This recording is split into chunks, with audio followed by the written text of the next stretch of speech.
बिहार की राजनीति में सब कुछ तय है, लेकिन एक पार्टी है जो तयशुदा नहीं है बल्कि तैयार हो रही है। और वो भी एक ऐसी शर्त के साथ जिसे सुनकर विरोधियों के पसीने छूट गए।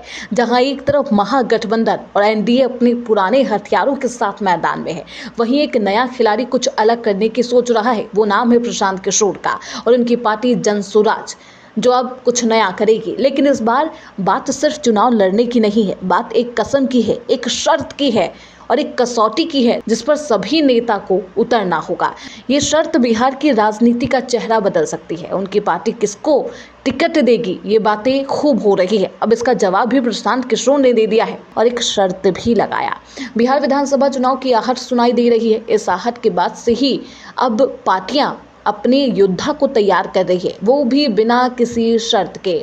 लेकिन इस टिकट की होड़ शुरू होने के बाद सुराज पार्टी के अध्यक्ष कुछ ऐसा कह जाते हैं जिसकी चर्चा होने लगी है। एक ऐसी शर्त जो अगर किसी और पार्टी ने लागू की होती तो आधे नेता तो राजनीति से बाहर हो जाते। वैसी शर्त अब प्रशांत किशोर ने लगा दी है।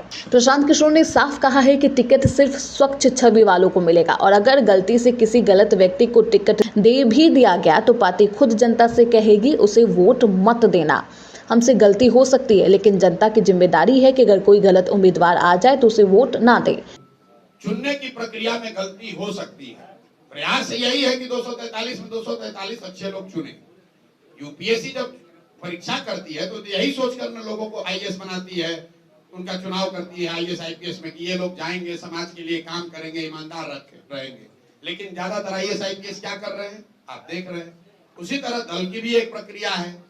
हम लोग अपनी ओर से हर प्रयास करेंगे कि अच्छा से अच्छा आदमी को लड़ाया जाए। लेकिन मैं आपको, जनता को अपने से ऊपर करके, ये अपने प्रक्रिया से ऊपर करके बता रहा हूं कि अगर हम लोग की प्रक्रिया में कोई दोष हो भी जाए, कोई गलती से टिकट पा भी जाए, उसको वोट मत दीजिए, उसको हराइए। क्योंकि जनसुराज जीते न जीते बिहार जीतना चाहिए, ये संकल्प।